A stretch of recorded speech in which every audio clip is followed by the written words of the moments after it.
एलओसीवर पाकिस्तानकडून कुरापती सुरूच. पाककडून आंतरराष्ट्रीय सीमेवर युद्धबंदीचं उल्लंघन. जम्मूमधील पराक्वा सेक्टरमध्ये पाकिस्तानकडून गोळीबार. भारतीय लष्कराकडून चोख प्रत्युत्तर. पहलगाम हल्ल्याचा मुद्दा ब्रिटिश संसदेमध्ये उपस्थित. वाढत्या तणावाच्या पार्श्वभूमीवर ब्रिटनकडून भारत आणि पाकिस्तानला शांततेचं आवाहन. अनेक ब्रिटिश खासदारांकडून पहलगाम हल्ल्याचा निषेध. पहलगाम हल्ल्यानंतर पंजाब सरकार अलर्ट मोडवर. पाकिस्तान बॉर्डर शेजारी अँटी ड्रोन मिसाईल तैनात. भारतामध्ये शस्त्र आणि ड्रग्ज पाठवणाऱ्या ड्रोनकडे लक्ष.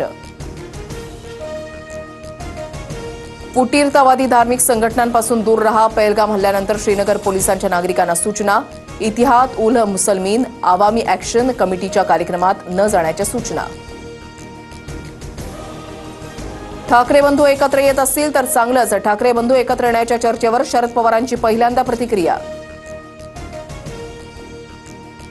मुख्यमंत्री देवेंद्र फडणवीसांचा अक्षय तृतीयेच्या मुहूर्तावर वर्षा निवासस्थानी गृहप्रवेश. 4 महिन्यानंतर मुख्यमंत्री शासकीय निवासस्थानी शिफ्ट.